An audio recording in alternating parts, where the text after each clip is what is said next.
E nós vamos abrir nossas Bíblias mais uma vez no livro de Apocalipse. Esse é o penúltimo sermão da nossa série, querida igreja, Cartas de Cristo à sua noiva. E hoje nós leremos o texto que se encontra em Apocalipse capítulo 3, do versículo 7 ao versículo 13. Apocalipse capítulo 3, versículos de 7 a 13.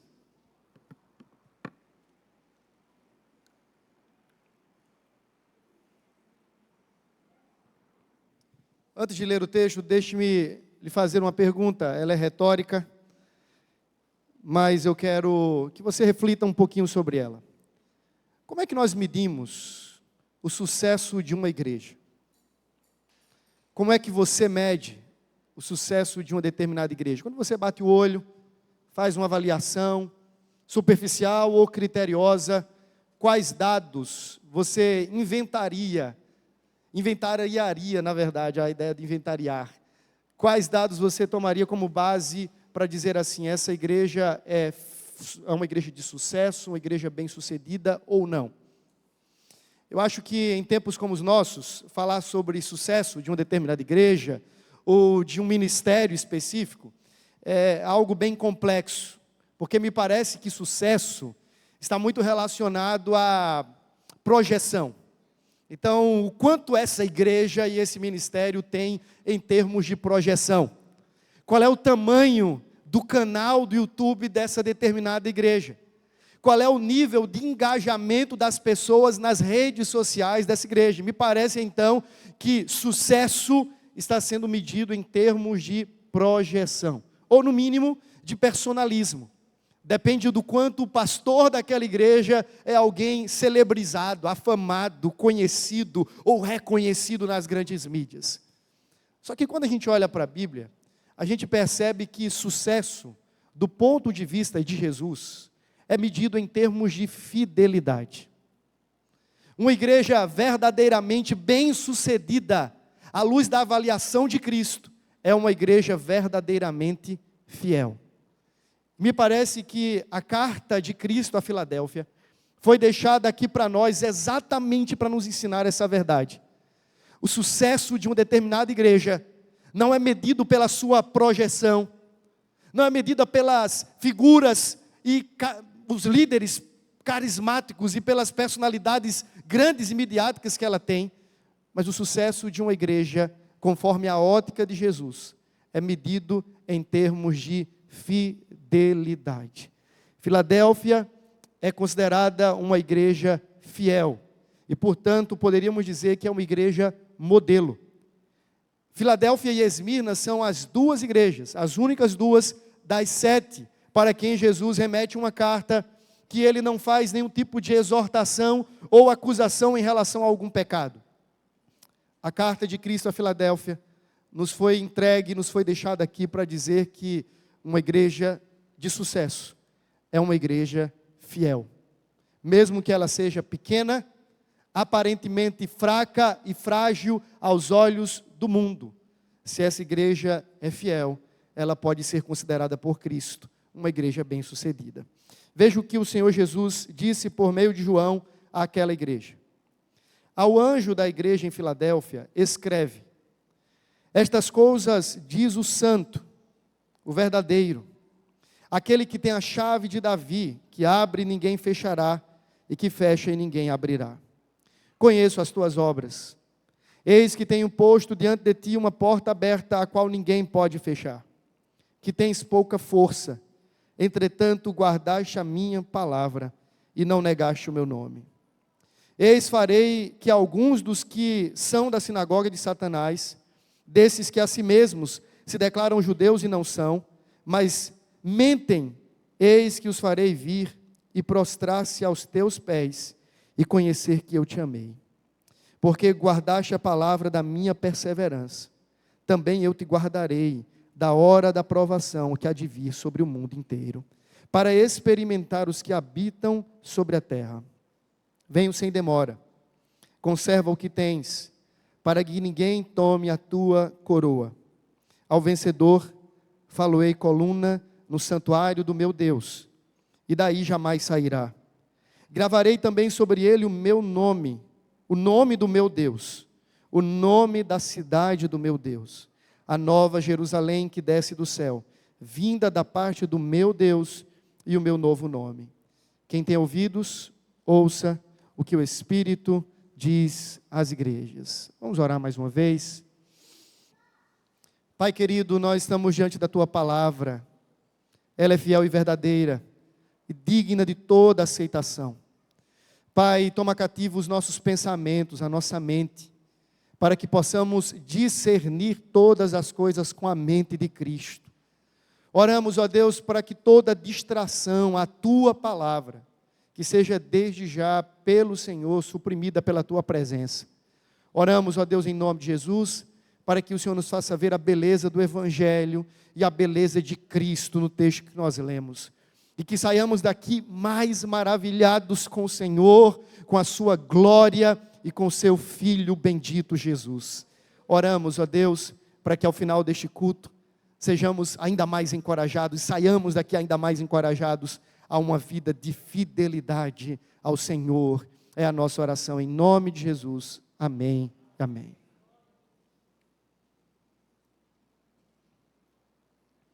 Filadélfia era a menor e a mais jovem das 7 cidades da Ásia Menor. Muito provavelmente ela foi fundada por um grupo de pessoas, juntamente com um rei de Pérgamo chamado Átalo II. Ele vai para uma região que ficava muito próxima a Sardes, aproximadamente 40 ou 50 quilômetros daquela cidade, e resolve fundar uma outra cidade. O nome Filadélfia é interessante, deriva-se, conta a história, da relação que Átalo tinha com seu irmão.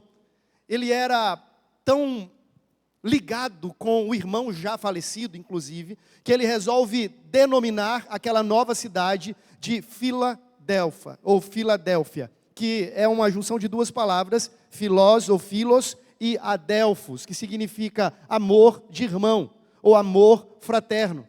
Aquela cidade nasce, então, nesse clima de dois irmãos que se amavam muito, e a partir dali acontece um novo movimento naquela região da Ásia, porque a região onde a Filadélfia, a cidade, foi organizada, ela estava estrategicamente entre a Mísia, a Frígia e a Lídia. Haviam várias cidades que obrigatoriamente precisavam transitar e passar pela cidade de Filadélfia.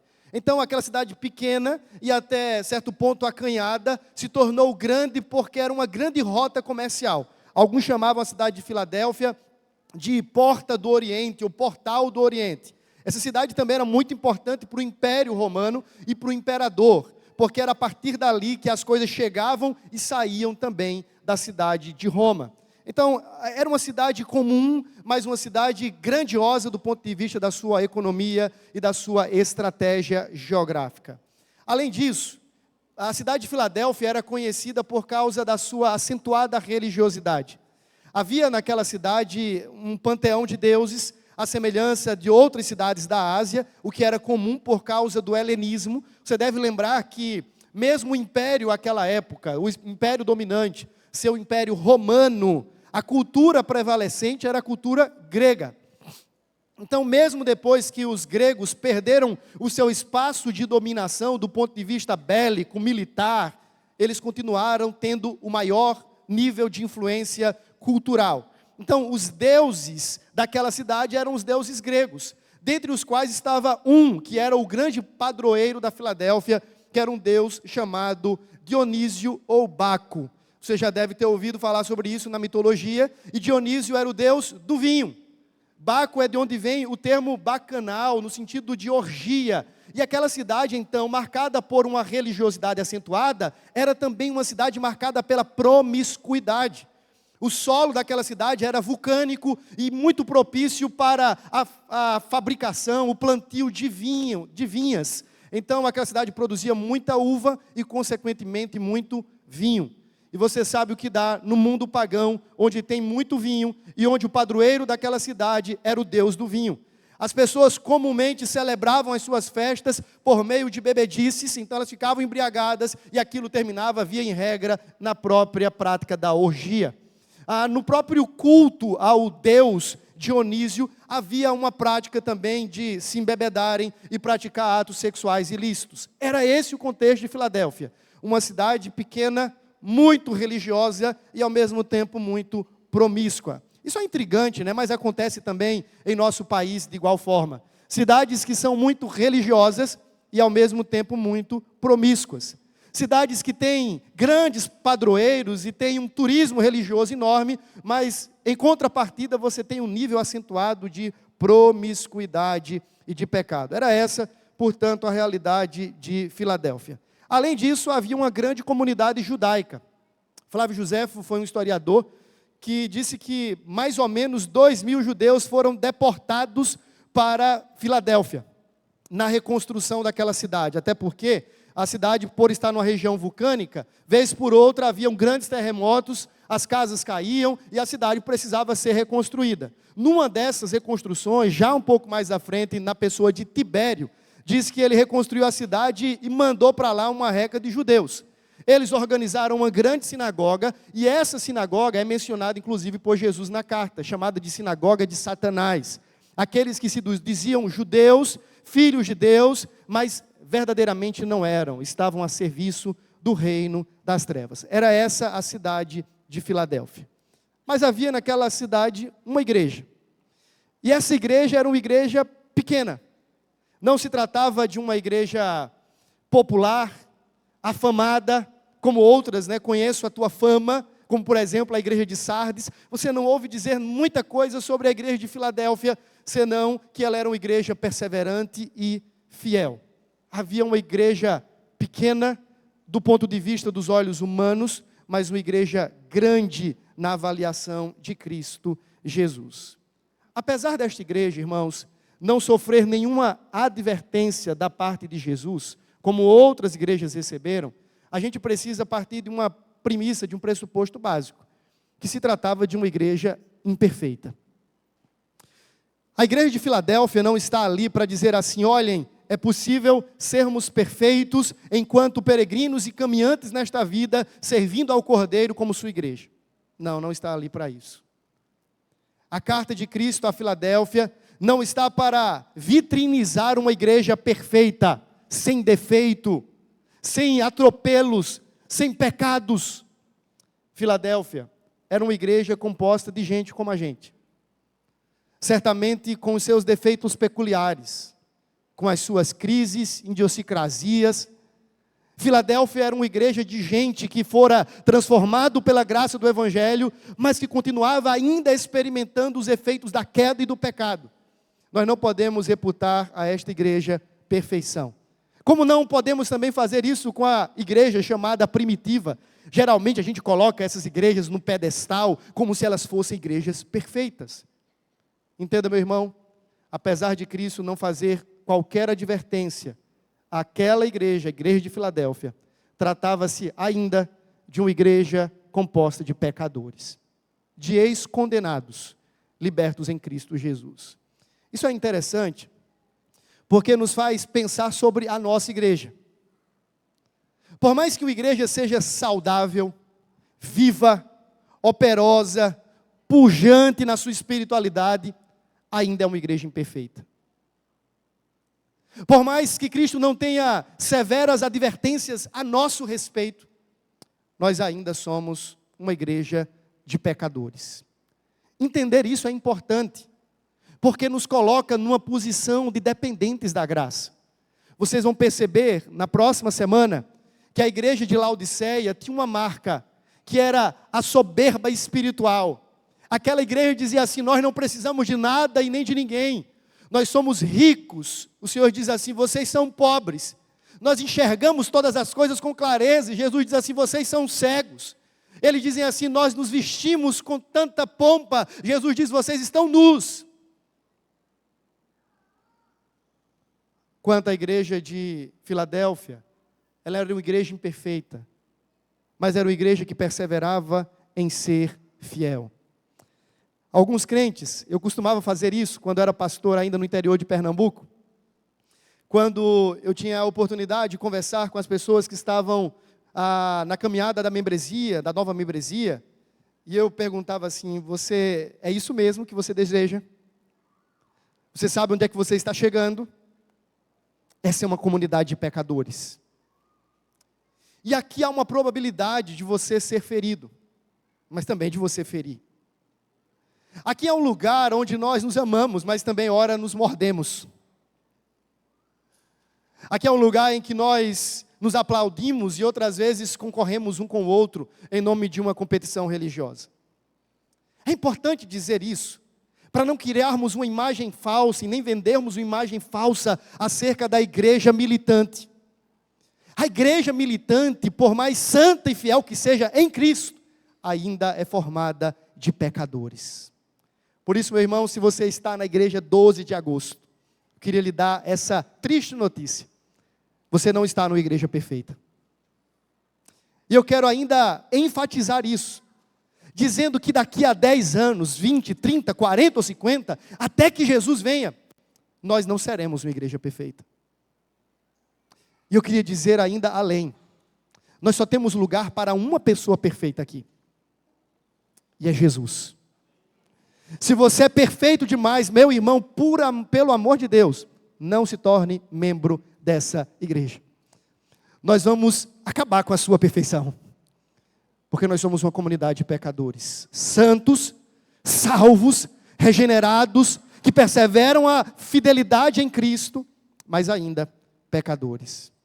Filadélfia era uma igreja que não recebeu advertências, mas não podemos admitir que era uma igreja perfeita. Era uma igreja fiel, mas não era uma igreja perfeita. Mas se você, meu irmão, está aqui e diz assim, eu quero ser contado entre o número destes santos pecadores, aqui é lugar para você. Se você quiser estar num lugar onde pecadores ladeiam pecadores e todos estes pecadores são fortalecidos pela graça de Cristo, pela obra de Cristo, no poder do Espírito, há lugar para você. Tem um lugarzinho aqui para mais um pecador que deseja experimentar o poder da graça e do Espírito de Cristo. Aqui é o lugar em que nós nos afiamos. Aqui é o lugar em que nós exortamos e somos exortados. Admoestamos e somos admoestados. Aqui é o lugar onde ao mesmo tempo, por conta do nosso pecado nós nos ferimos, mas por conta da graça nós nos curamos. Esta é a igreja que está militando, olhando para Cristo, para a glória final, mas que ainda não é perfeita.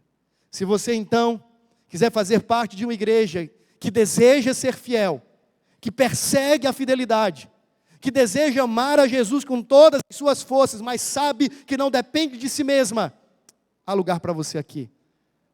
Mas o único perfeito, admitido nesse auditório, é só Jesus Cristo de Nazaré. Ele é o perfeito da igreja. Não porque é o membro, mas é porque ele é o dono da igreja, sem mancha e sem mácula. Essa era a igreja de Filadélfia, uma igreja fiel, mas não uma igreja perfeita. Jesus então resolve se apresentar para aquela igreja, e ele o faz também nas outras cartas, e ele comumente se apresenta com credenciais que estão conectadas, ou com uma necessidade da igreja, ou então com a realidade da cidade, uma realidade cultural daquela cidade. E Jesus diz assim, eu sou o santo, o verdadeiro, e aquele que tem a chave de Davi. Preste atenção em cada uma dessas expressões, e considere a presença de um artigo definido. O texto no grego aparece exatamente assim, ele não é um santo. Na sua Bíblia está como? O santo. Ele é o verdadeiro. E ele é o único que tem a chave de Davi. As chaves do reino de Deus, do reino eterno. Vamos entender cada uma dessas expressões da apresentação de Cristo e como isso se relaciona com a igreja. Primeiro, Jesus é o santo. E você já ouviu tantas vezes essa palavra sendo dita e redita na igreja. Santidade tem a ver sim com pureza, mas também santidade tem a ver com distinção. No sentido de que Jesus é único, singular, distinto do outro, distinto de tudo que existe. Quando a Bíblia diz que Deus é santo, é interessante que no Antigo Testamento, a santidade de Deus era posta em termos superlativos. Na nossa Bíblia você tem a expressão santo, santo, santo é o Senhor dos exércitos, e geralmente repete-se a palavra santo para definir a superlatividade da santidade desse Deus a quem estamos nos dirigindo. É porque na língua hebraica você não tem o que no português nós chamamos de superlativo. Então na Bíblia hebraica você não queria ler assim, ó, santíssimo é o nosso Deus, boníssimo é o nosso Deus, ou coisa dessa natureza. E para enfatizar aquilo, então, o narrador e o escritor repetia a palavra, dizendo, Ele é santo, Ele é santo, Ele é santo, Ele é bom, Ele é bom, Ele é bom. Era uma forma de dar um aspecto superlativo àquela qualidade moral do ser de Deus. Nesse sentido, Deus é santo, porque Ele é separado de todas as suas obras. Quando a gente olha para Deus, e a gente olha para tudo mais que existe, a gente diz que Ele é santo porque Ele é distinto. Ele é outro. Ele não pode ser comparado, equiparado, igualado, absolutamente nada que existe nesse mundo criado, visível ou invisível. Deus é outro, distinto de tudo. Mas também Ele é santo, no sentido de pureza. Isso contrasta com duas situações ali daquela cidade. A primeira delas é que Deus em Cristo está dizendo assim, olha, eu sou o único, distinto e singular para quem esta igreja deve olhar. Eu sou o santo. Eu não me misturo, eu não sou como Dionísio, eu não sou como Baco, que era o deus da cidade, eu não sou como nenhuma outra divindade, eu não me assemelho com o César, eu não me assemelho com absolutamente ninguém, eu sou o outro. Mas ele também está dizendo assim, eu sou o santo, e dizendo que aquela igreja deveria adotar aquilo como um padrão para si mesma, porque você lembra que a promiscuidade era uma marca acentuada da cidade. O vinho, as orgias, a concupiscência da carne, era uma característica da vida na cidade de Filadélfia. E Jesus está dizendo assim, eu sou o santo, no sentido de que Ele é o puro. Ele é aquele que não tem mancha, não tem mácula. Ele não se mistura com nada que não seja da natureza dEle. E aí o Senhor Jesus está conclamando, na verdade encorajando, aquela igreja a uma perseverança na santidade. Quando Jesus se apresenta como o santo, Ele está dizendo para aquela igreja, olha, vocês têm permanecido fiéis, e vocês fazem isso quando vocês amam a santidade. Entenda, não há como uma igreja ser fiel, se ela negocia a santidade. Não tem como Jesus, o santo, está agindo no meio da sua igreja, quando ela flerta com o pecado e negocia a vida de piedade e de pureza. Jesus está encorajando aqueles irmãos, quando se apresenta como santo, dizendo, esta igreja é uma igreja fiel, porque ela está abraçada com a santidade. Ser achado fiel é ser achado no santo, em Cristo, aquele que é santo em si mesmo. E meus irmãos, eu sei, porque eu partilho da mesma natureza que cada um de vocês, que a nossa luta contra o pecado é diária, e tenazmente a nossa carne nos assedia, não apenas o diabo, mas a nossa natureza, é convidativo, o pecado é atrativo, mas veja, se nós somos uma igreja que desejamos ser achados fiéis, nós precisamos estar no santo, vivendo em santidade. Jesus disse, como eu sou santo, sejam também vocês santos, em todo o vosso modo de viver. Mas ele diz também que é verdadeiro, mas não é um verdadeiro, ele é o verdadeiro. A ideia é que ele é verdadeiro em relação ao falso. Ele aqui está desmascarando toda a falsa divindade que fazia parte do culto idólatra daquela cultura popular. Ele estava dizendo em outras palavras, eu sou o único Deus verdadeiro. Todo o restante é falso. Eu sou o Jesus de verdade, o Deus de verdade. Dionísio, Bacos e todas as outras divindades são falsificações do verdadeiro Deus. Caricaturas falsas daquele que é o verdadeiro e a verdade em si mesmo. Isso me lembra o texto de Salmos, no Salmo capítulo 115, quando diz assim, quando fala da adoração a Deus e fala da adoração aos ídolos, num dado momento ele vai dizer que os ídolos são frutos da imaginação vã dos povos. Eles nada são. Os ídolos são fabricações da nossa imaginação pecaminosa. do nosso coração inclinado ao pecado. Os ídolos nada são, eles não existem em si mesmos. O apóstolo Paulo também, quando estava escrevendo a sua carta aos Coríntios, e combatendo aquela questão da comida sacrificada aos ídolos, e o uso da liberdade cristã, ele chega no momento que ele diz assim, olha, vocês sabem e eu sei, os ídolos nada são. Mas Deus é Deus verdadeiro. Ele verdadeiramente é Deus. Os ídolos têm olhos, mas não veem. Têm ouvidos, mas não ouvem. Têm narinas, mas não cheiram. Têm mãos, mas não apalpam. E aí o salmista vai dizer, quanto ao nosso Deus, Ele é o verdadeiro Deus. Ele tem olhos e enxerga. Os seus ouvidos estão prontos para nos ouvir. Suas mãos estão atuando, intervindo na história. Ele é o Deus verdadeiro. Fora dele, nenhum outro há. Não existe nenhuma outra suposta divindade neste mundo que deva ser colocada ao lado de Deus. Ele é Deus. Tudo mais abaixo dele são ídolos. Ídolos dos povos. Mas só há um Deus verdadeiro. E esse é o Senhor Jesus Cristo. Falei aqui em uma certa ocasião que no nosso imaginário cristão mais popular, nós começamos a lidar com Satanás e com divindades menores, como se elas tivessem poderes equiparados ao de Deus. Como se o mundo fosse uma grande arena em que Deus, o diabo e falsos deuses estão brigando pelas almas humanas. Eu falei, meus irmãos, essa não é a visão que a Bíblia apresenta sobre Deus. A visão que a Bíblia apresenta é o seguinte, é Deus no trono e todos os falsos deuses e ídolos debaixo dos seus pés. É Deus assentado nas alturas e tudo mais fazendo parte desse corpo criado. Só Deus é Deus, Ele é o verdadeiro Deus. Neste sentido, meu irmão, uma igreja fiel é uma igreja que ama a verdade. Ela não apenas ama a santidade, porque o santo está no meio dela, mas ela também ama a verdade. Se Deus é verdadeiro, a verdade só pode proceder dele.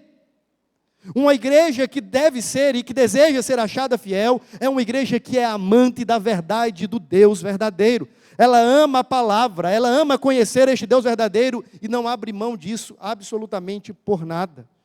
É uma igreja que não vende mentiras, mas proclama a verdade. Vivemos tempos em que o evangelho tem sido diluído, para se tornar um pouquinho mais palatável ao ouvinte contemporâneo. E eu lembro de uma fala do Paul Washer, quando ele disse assim, se nós queremos atrair pessoas carnais, nós vamos pregar um evangelho carnal, e nós seremos uma igreja carnal, e nós vamos diluir a verdade, negociar a verdade de Deus, a fim de atrair pessoas que vão tomar parte na adesão da membresia, mas não se tornarão membros do corpo de Cristo. Meu irmão, se Cristo Jesus é o santo, e se Ele está no meio da sua igreja, e se uma igreja fiel é uma igreja encontrada em Cristo, essa igreja tem que amar a santidade. Se Cristo é o verdadeiro Deus, e se essa igreja tem Cristo como Senhor, essa igreja precisa amar a verdade que procede de Cristo, que está em sua palavra. Mas terceiro, Jesus se apresenta como aquele que tem a chave de Davi. A ideia de chaves, tanto no Antigo Testamento como no Novo, tem a ver com autoridade e acesso. Na verdade, até hoje, você precisa de chaves para abrir ou para fechar uma porta definitivamente. Então, esse sentido de autoridade e acesso também estão presentes nessa ideia de chaves. Mas por que chave de Davi? Você deve lembrar que Davi e o trono davídico é mencionado no Antigo Testamento como aquele trono que não terá fim. A dinastia davídica, ela culminaria com a chegada do Messias Rei, que assumiria o trono de uma vez por todas, despojaria todos os seus inimigos e reinaria para sempre com o seu povo em glória e em vitória eternal. Nesse sentido, quando ele fala que ele tem a chave de Davi, tem a ver com Cristo como rei. Você deve lembrar que no Antigo Testamento haviam 3 ofícios ou categorias especiais de pessoas: os profetas, os sacerdotes e os reis. Calvino chama isso de tríplice ofício, que eles todos apontavam na direção de Jesus, mostrando que Jesus é o verdadeiro profeta, Ele é a verdadeira mensagem proferida, Ele é também o verdadeiro sacerdote e o sacrifício, mas Ele também é o verdadeiro rei. No Antigo Testamento há um texto que menciona a figura de um homem chamado Eliaquim. Eliaquim trabalhava nos palácios de Davi, e ele era responsável pelas chaves dos tesouros palacianos. Se alguém quisesse entrar na casa do tesouro, no lugar onde Davi depositava o seu ouro e tesouro mais precioso, precisava ir até Eliaquim, pegar as chaves, ou na verdade, Eliaquim teria que abrir, porque não daria chave para ninguém, e a pessoa teria acesso aos tesouros davídicos. Quando Jesus diz assim, eu sou aquele que tenho a chave de Davi, ele está dizendo, eu sou aquele que tenho toda a autoridade sobre os reinos da terra, e eu sou aquele que dou acesso aos tesouros escondidos do meu Pai. Jesus é muito maior do que Eliaquim. Eliaquim, ele apenas abria as portas para que as pessoas pudessem acessar, muito especificamente Davi, acessar o tesouro. Um tesouro que passaria ouro, prata, bronze, pedras preciosas. Mas Jesus Cristo é maior do que Eliaquim. Na verdade, Jesus é maior do que Davi, ele é maior do que Eliaquim, e o tesouro que ele nos abre a acessar é muito superior aos tesouros que haviam no palácio de Davi. São os tesouros do reino eterno, que não são prata nem ouro, não podem ser comprados e nem vendidos, é o tesouro do reino celestial. Jesus está dizendo, eu tenho a autoridade, eu sou o santo, eu sou o verdadeiro, e eu sou o verdadeiro rei, que abre acesso aos tesouros preciosos do reino do Pai. Preste atenção, que Jesus aqui está fazendo referência também à ideia da cidade como um portal ou a porta do Oriente. Muitas riquezas entravam e saíam na Filadélfia por conta da sua localização estrategicamente comercial.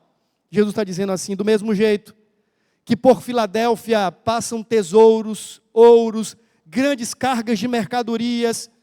Na verdade, eu sou aquele que dou acesso, não a Frígia, não a Mísia, não a Lídia, não a Roma, mas eu sou aquele que dou acesso ao reino de meu Pai. Jesus não é apenas aquele que tem a chave, mas em João 10, versículo 9, ele diz também que ele é a própria porta. Eu sou a porta.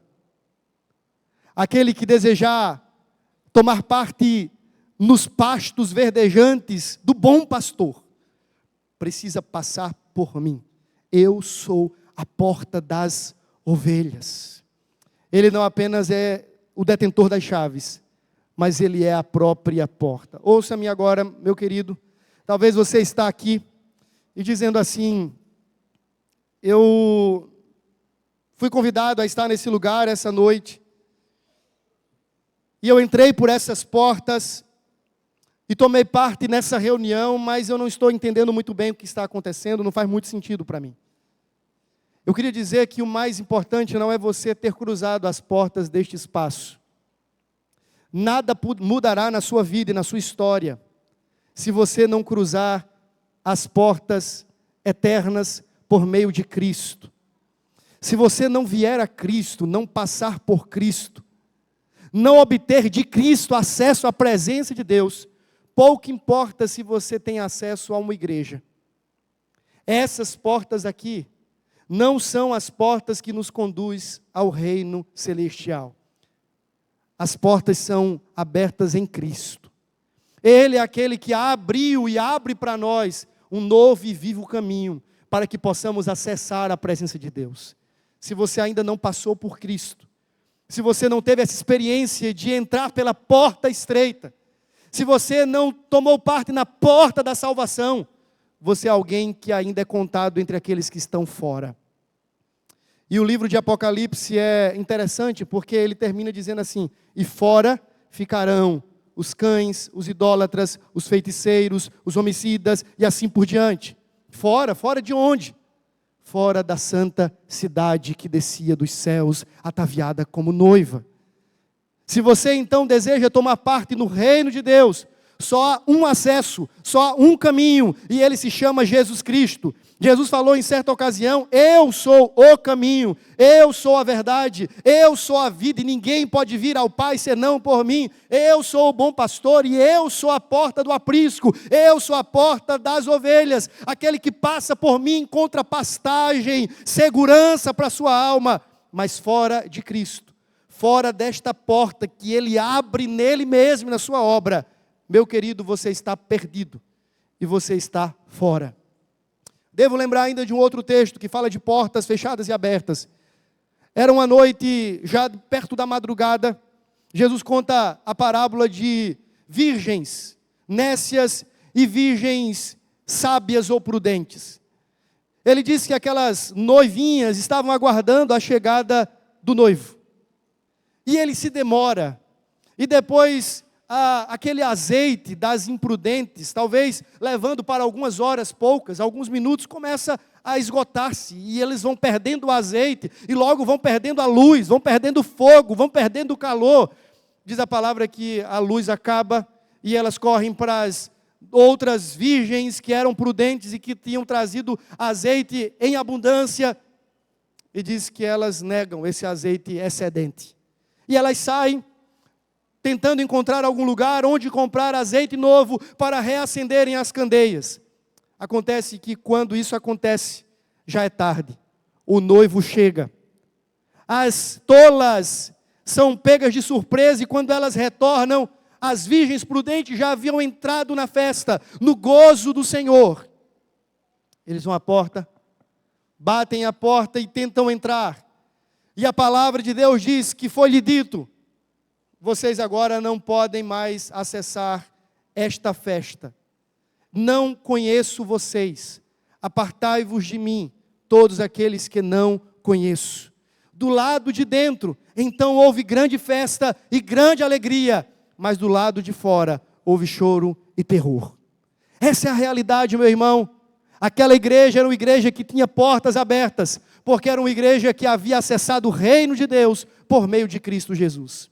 Se você não está em Cristo, se você não conhece a Cristo, se você não recebeu Cristo como Senhor da sua vida, se Jesus não reina sobre o seu coração como santo e verdadeiro, como aquele que exerce autoridade sobre você, você é alguém que ainda está do lado de fora. E não é do lado de fora desta igreja, é do lado de fora do reino de Deus, que só pode ser acessado por aquele que tem a chave de Davi e que ao mesmo tempo é a porta de acesso ao Pai. Mas essa porta ainda significa a porta da oportunidade ou a porta da evangelização.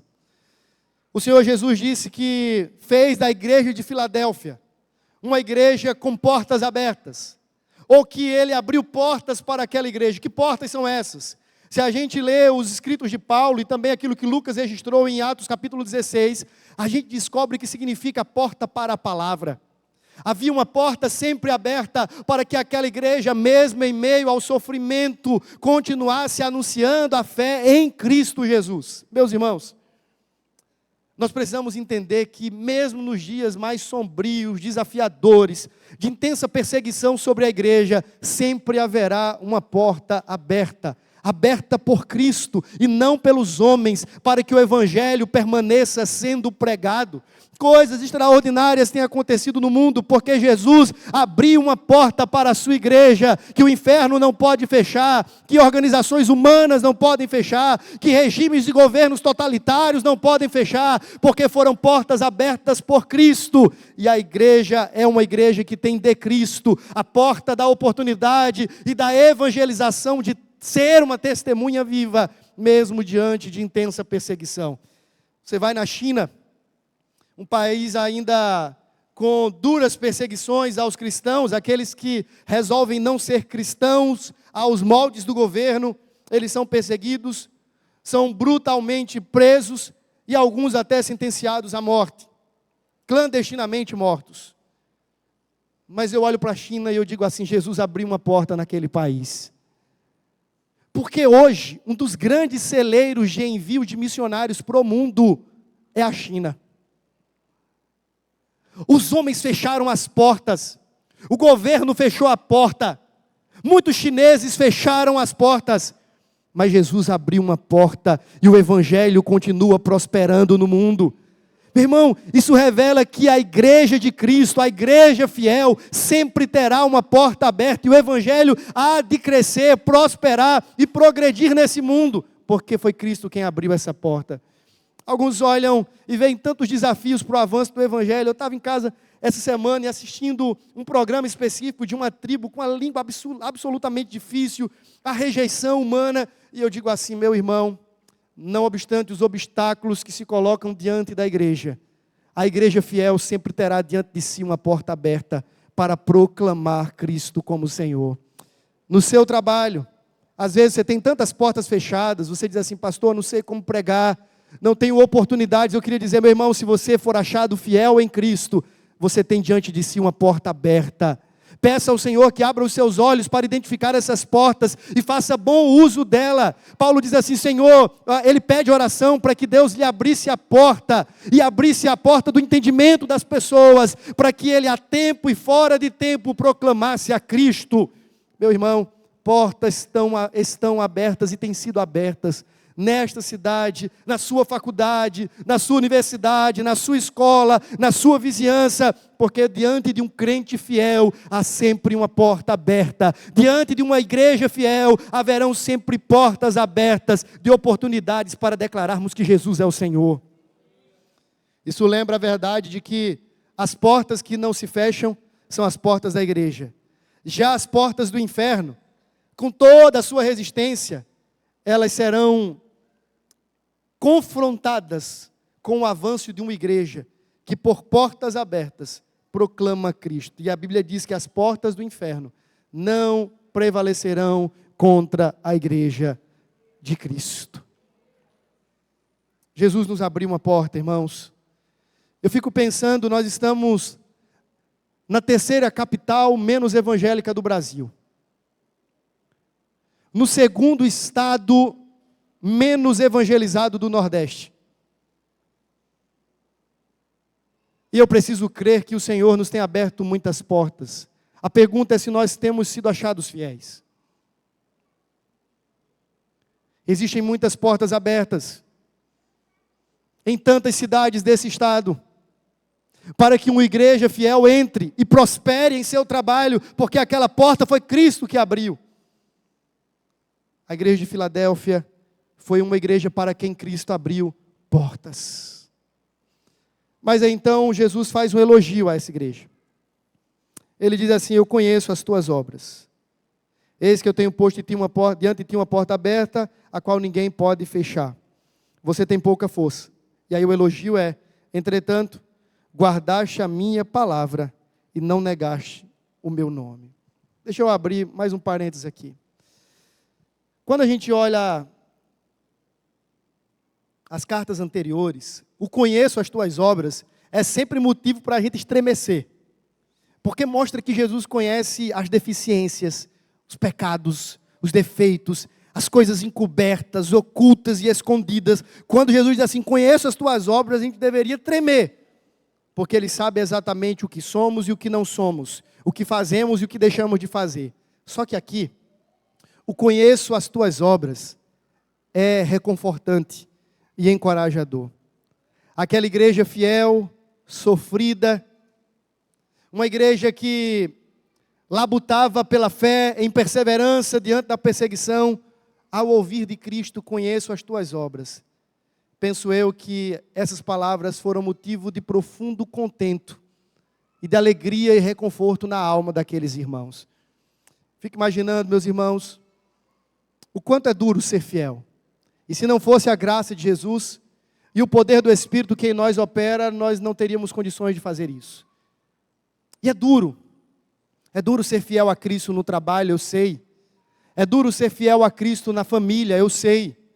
É duro ser fiel a Cristo com os vizinhos chatos, eu também sei. Eu ainda não conheço meu vizinho, perdão. Mas eu sei que é duro ser fiel em qualquer lugar e em qualquer instância. É duro ser fiel na igreja. E manter o coração alinhado com Cristo.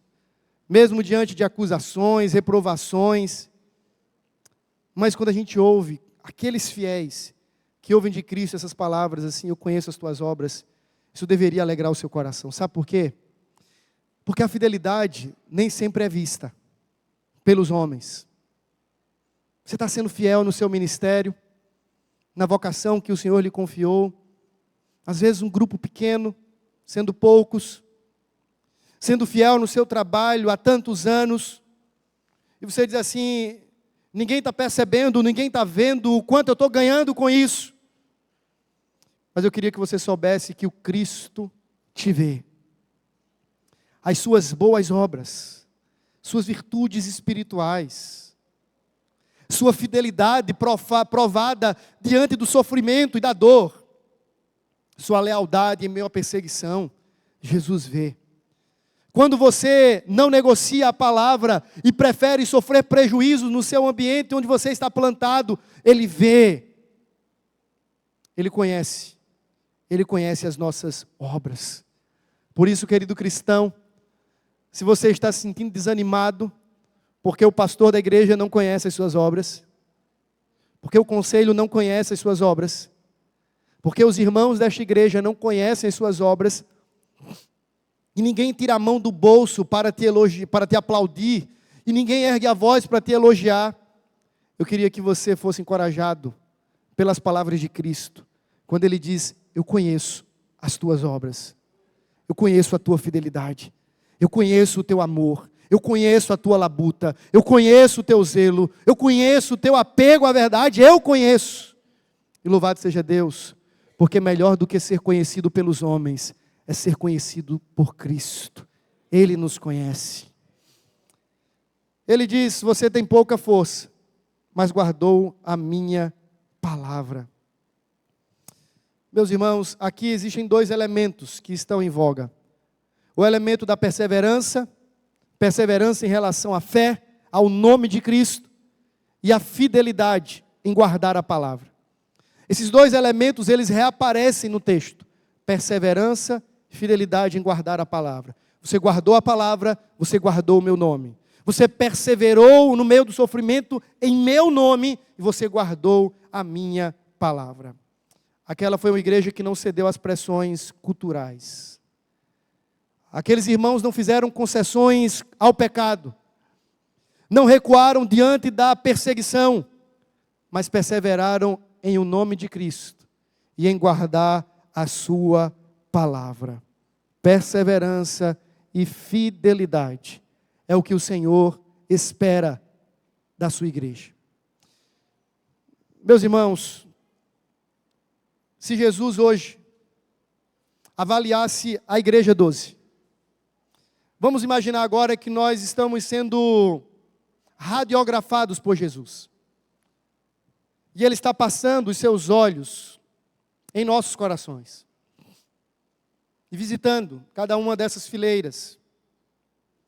E discernindo perfeitamente todas as nossas obras. A pergunta que nós precisamos responder é: como seríamos reputados por Cristo? Como fiéis e perseverantes? Como é que Cristo nos vê? Filadélfia é conhecida pela sua perseverança e pela sua lealdade à palavra. E quanto a nós? E quanto a nós? Será que Jesus teria os mesmos motivos de elogio a nosso respeito? Agora, saia desse ambiente coletivo. Examine-se agora diante de Cristo. Imagine-se agora chegando diante de um espelho. E do outro lado estão os olhos perscrutadores do Salvador. Eles estão examinando a sua mente, o seu coração, seu serviço, sua devoção. A pergunta que você e eu precisamos responder é, ao final dessa crítica avaliação, o que Cristo encontraria? Seria perseverança e fidelidade à palavra? A igreja de Filadélfia foi louvada por Cristo, porque foi achada fiel e perseverante. Essas são duas marcas que nós precisamos perseguir em nome de Jesus. Que as pessoas olhem desta cidade, de outra cidade, para a igreja 12 de agosto, e saiba que nós somos em Cristo, uma igreja que persevera em guardar a palavra, e que persevera diante do dia mau e das perseguições e da ojeriza do mundo. Persevera em seguir o nome de Cristo e fazê-lo proclamado. E persevera em abraçar a sua verdade como palavra de Deus inegociável. Fidelidade e perseverança é o que Jesus elogia naquela igreja. E ele diz então que por causa disso, haveriam algumas recompensas para os irmãos de Filadélfia, que também certamente se aplicam a nós. A primeira delas é que eles iriam cantar o hino de Damares. Quem te viu passar na prova e não te ajudou, quando vê você na bênção vai se arrepender. Não, é isso, irmãos, veja o texto. O texto vai dizer assim, versículo de número 9. Eis que farei, olha, que alguns dos que são da sinagoga de Satanás, desses aí que perseguiram vocês, que se declaram judeus e não são, mas mentem, eu farei com que eles venham e se prostrem aos seus pés, e eles vão conhecer que eu amo vocês. Naquele dia, Damares vai ser cantada. Só que não. Na verdade, o texto não está falando em uma igreja que vai ser aclamada pela sua fidelidade em si mesma, mas está mostrando que Cristo vindicará a honra daquela igreja. Cristo está dizendo assim, olha, você está sendo maltratada, ferida, perseguida, ultrajada, mas eu vindicarei a sua honra. Jesus está dizendo assim, olha, esses que se fazem inimigos da igreja, não sabem que são meus inimigos, e que naquele dia final, eu os colocarei debaixo dos meus próprios pés. A honra da igreja, a reputação da igreja, a imagem da igreja é defendida pelo próprio Senhor da igreja. Os inimigos da igreja não serão vencidos pela igreja, serão vencidos por Cristo. Cristo está dizendo, a recompensa é que vocês serão comigo, uma igreja vitoriosa. Eu vindicarei a honra que não deram a vocês. A honra da igreja está em Cristo e na sua vitória. E naquele dia final, todos os inimigos da igreja de Cristo reconhecerão que Ele é o Senhor, para a glória de Deus Pai, estarão prostrados não aos nossos pés, estarão prostrados aos pés de Cristo, porque é onde nós também estaremos naquele dia. Os inimigos da igreja se prostram diante de Cristo, porque é onde encontram a igreja. A igreja fiel é encontrada aos pés do Salvador. E Jesus está dizendo assim, a recompensa de vocês é que todos os inimigos que hoje pleiteiam contra esta causa do reino do Evangelho, eles serão subjugados, eu vindicarei a minha igreja. Oh, meu irmão, se tem uma verdade preciosa, nós precisamos crer e abraçarmos-nos com ela, é que Jesus é o defensor da sua igreja. A nossa vitória está em Cristo. A Bíblia diz assim, olha, em Cristo nós somos mais do que vencedores. Em Apocalipse, nós vemos por diversas vezes a imagem da igreja sendo quase que pisoteada. Eu já mencionei a imagem das duas testemunhas, que proclamam a mensagem de Cristo, fogo sai da boca, mas de repente elas são levadas à praça, e são tidas até mesmo e dadas como mortas, sufocam ali a voz das testemunhas de Cristo, mas num dado momento diz que veio dos quatro cantos um vento, e trouxe nova vida às testemunhas que estavam na praça. Diz que haviam pessoas já trocando presentes e celebrando a morte das testemunhas. Mas então eles foram vivificados. Fogo saiu de sua boca e os seus inimigos foram devorados. Porque Cristo é aquele que defende a sua igreja, Ele vindica a honra da sua igreja, Ele é aquele que concede vitória à sua igreja, não as vitórias banais deste mundo, mas a vitória sobre todos os inimigos. Mas há uma outra verdade, que acompanha ainda esse versículo, ele diz assim, e eles saberão que eu amei vocês. Meu amigo, se o versículo fosse só isso aqui, eu já estaria por demais contente, eu já teria motivos para sair daqui exultando na minha alma. Uma das grandes bênçãos da igreja de Cristo é saber que ela é amada, e sempre foi amada, e sempre será amada por Deus. Eles assim, eles vão saber que eu amei vocês. Perceba que o verbo aqui está conjugado no tempo passado. Isso é maravilhoso porque mostra que o amor de Cristo não começou no dia que nós olhamos para Ele e dissemos assim, Senhor, agora te seguiremos. É um amor eterno. Com amor eterno te amei. Com benignidade te lacei e te atraí para mim.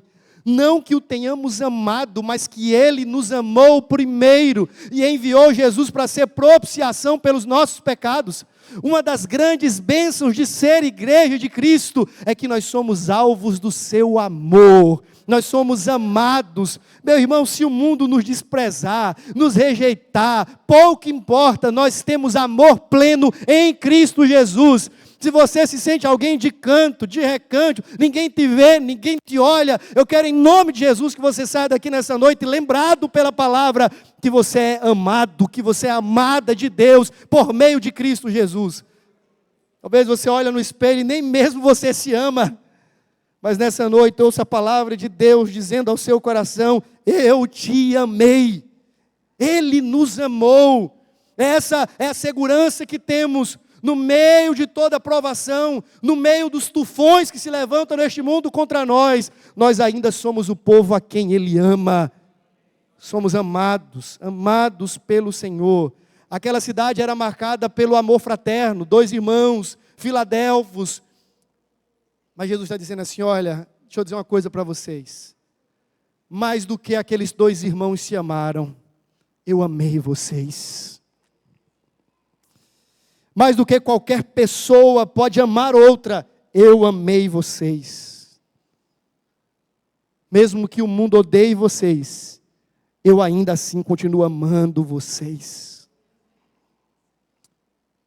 Nisto consiste o amor de Deus, que Jesus Cristo morreu por nós, sendo nós ainda pecadores.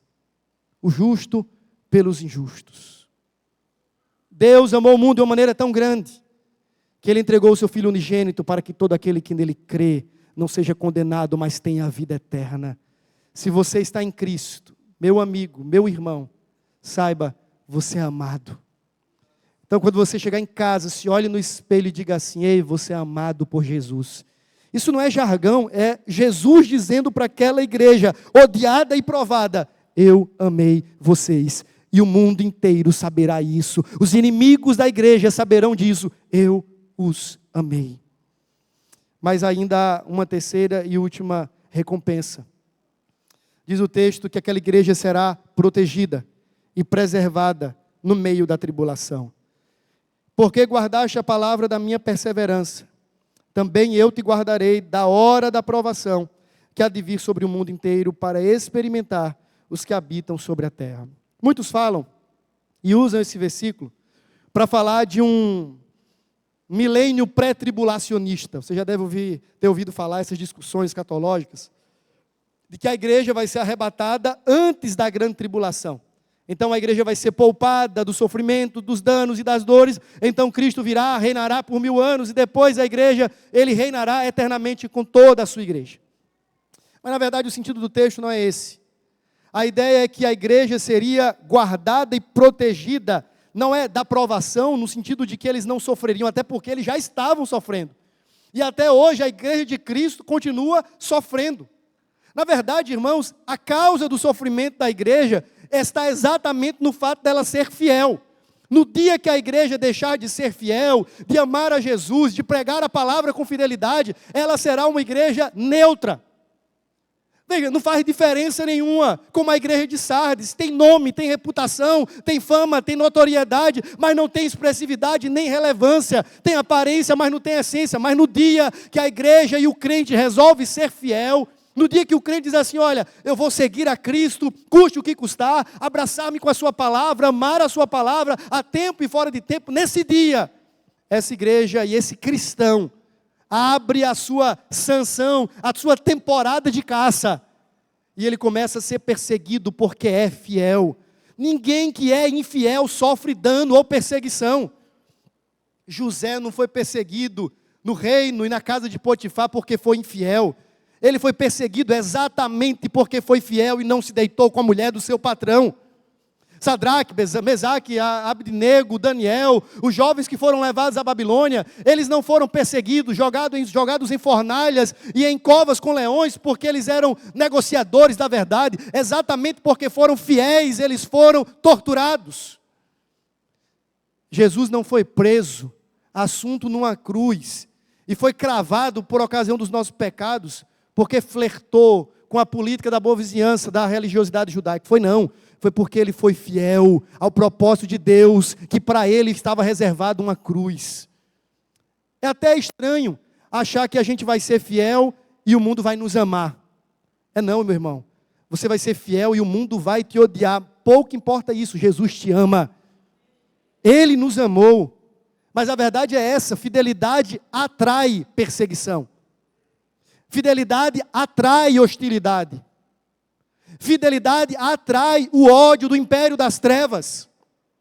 Então, se você não quer ser perseguido, não viva piedosamente. Se você quer todas as portas deste mundo abertas para você, não viva piedosamente. Se você quer continuar sendo promovido no seu trabalho a todo custo, não seja fiel e não seja piedoso. Se você quer se beneficiar em todas as coisas que você negocia, não seja honrado, honroso, não seja fiel. E todas as coisas aparentemente lhe irão bem. Mas lembre-se, haverá de chegar o dia em que Jesus vindicará a sua própria justiça.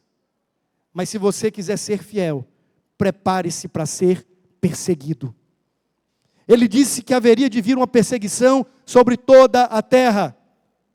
Meus irmãos, vai chegar aquele dia em que a grande perseguição se estabelecerá em cada parte deste mundo, e o crente fiel será perseguido, a igreja fiel será perseguida, mas no meio da perseguição, esta mesma igreja será guardada pelo Senhor, será protegida pelo Senhor, seremos abatidos, mas não destruídos, porque quem nos guarda é Cristo. Senão não haveriam irmãos perseguidos. Temos uma igreja perseguida, mas uma igreja crescente, porque Cristo tem guardado aqueles irmãos, não livrando-os da provação, mas no meio da provação, no meio da tribulação, porque eles amaram a Cristo e perseveraram no seu nome. E o texto caminha para o fim, e eu também. Ele encerra dizendo assim: eis que venho sem demora. Meu amigo, eu fico pensando assim, não haveria melhor maneira desse texto terminar, senão com essa gloriosa verdade que nos enche de esperança. Ele vem sem demora. O que mais uma igreja sofredora, perseguida, rejeitada e odiada poderia desejar ouvir, senão a gloriosa promessa de que Jesus está vindo. E Ele virá e colocará todos os seus inimigos debaixo dos seus pés. Ele virá e Ele assumirá o trono das nações. Ele virá e Ele receberá de uma vez por todas uma igreja sofredora e militante nos seus braços. Jesus está vindo. Essa é a gloriosa esperança na qual uma igreja sofredora se apoia. A nossa esperança já raiou.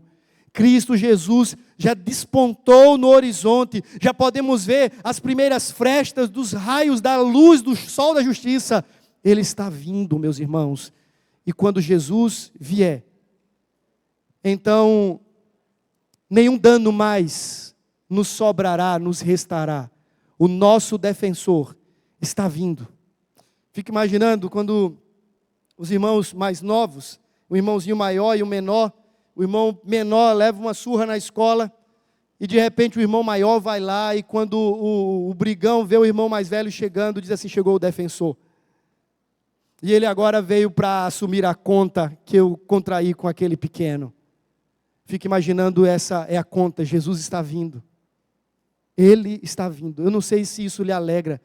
Eu não sei se você acorda de manhã e pensa assim: quem dera fosse hoje.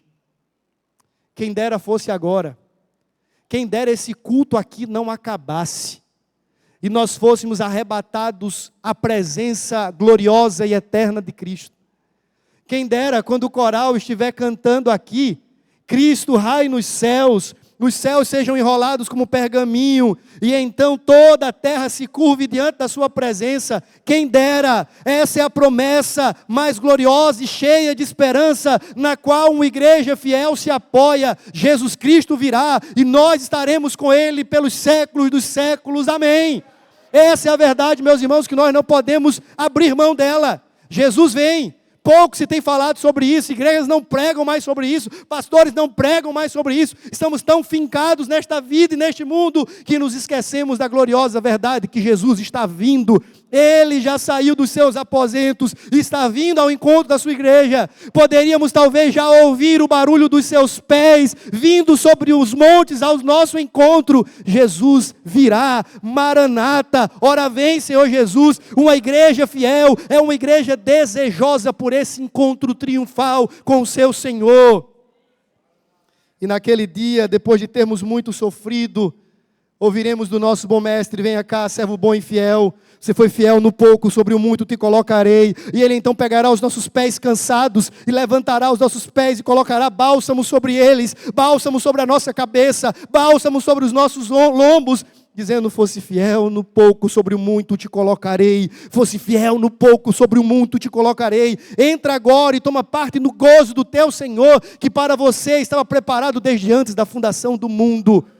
Oh, meu irmão, Jesus está vindo e Ele está trazendo consigo uma coroa. Essa coroa não é a coroa da salvação. A coroa da salvação Ele já conquistou. Ele está trazendo a coroa de honra, de vitória juntamente com Ele. A ideia de que com Cristo reinaremos. Se com Cristo morremos, com Cristo somos ressuscitados, com Cristo reinaremos. Somos herdeiros e co-herdeiros do reino do nosso Senhor.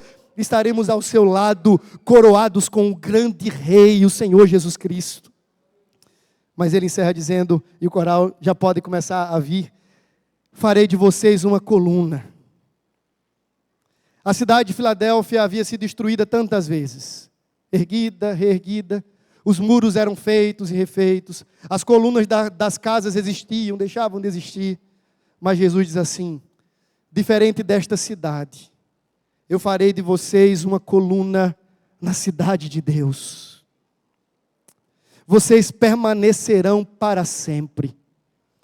Jamais serão destruídos. Jamais serão arrancados do meu amor e da minha presença. Isso me lembra Romanos 8, quando Paulo diz assim: nós estamos tão ancorados neste amor, de que nada pode nos separar, nem a morte, nem a vida, nem as coisas do presente, nem as coisas do porvir, nem principados, nem potestades podem nos arrancar dos laços do amor de Deus em Cristo Jesus. Estamos seguros. Nenhum terremoto abalará os nossos pés, a terra pode tremer, estremecer, o mundo pode se abalar, mas nós estaremos seguros com Cristo e em Cristo, no santuário de Deus.